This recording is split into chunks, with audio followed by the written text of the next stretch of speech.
Si Therese ay ang aking pet peeve. Dahil kaugali ko siya. Na i-name drop mo kung sino yun na pet peeve mo or kung sino yun kinakainisan mo na tao sa live or sa social media man. Am I really that much? Really serious down like the camera. You don't really know you. Nagkaroon ngayon ng tensyon between first evictee ng Pinoy Big Brother at ng Big Winner dahil sa isyong pet peeve. Pinag-usapan kasi ngayon ang nangyaring pag-mention ni Fiang sa kanyang live na pet peeve niya si Therese in a sarcasm way. Sa mga nagtanong pala guys kung ano yung pet peeve, ito yung parang ayaw mo dahil annoying or naiirita ka sa isang bagay or sa isang tao. Kaya nagkaroon ng tensyon sa pagitan ng dalawa dahil nag-react na kasi si Therese.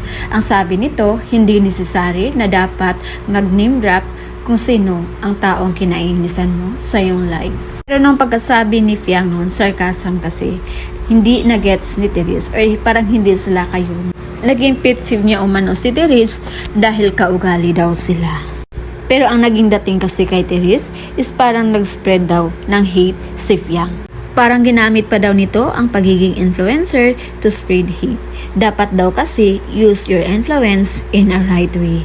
Pero pinaunawa sa kampo ni Fiang ang kampo ni Therese na hindi naman lahat ng pet peeve ay kinainisan.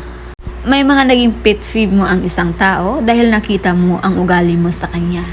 At ganun nga ang nangyari sa nabanggit ni Fiang. Hindi naman siguro paninira yon kay Therese dahil hindi naman siguro tanga si Fiang na manira ng kapwa sa mismong live niya. Dipinsa pa ng mga supporters ni Fiang, hindi nga siya sang-ayon sa mga backstabber, yun pa kayang naninira sa kapwa sa mismong live.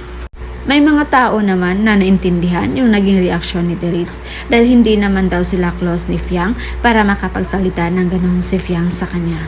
Nagulat lang siguro si Therese na nanindrop yung kanyang pangalan at alam din naman natin kung gaano talaga kalaki ang fandom ni Fiang, so baka sa kanya mabunton yung bashing.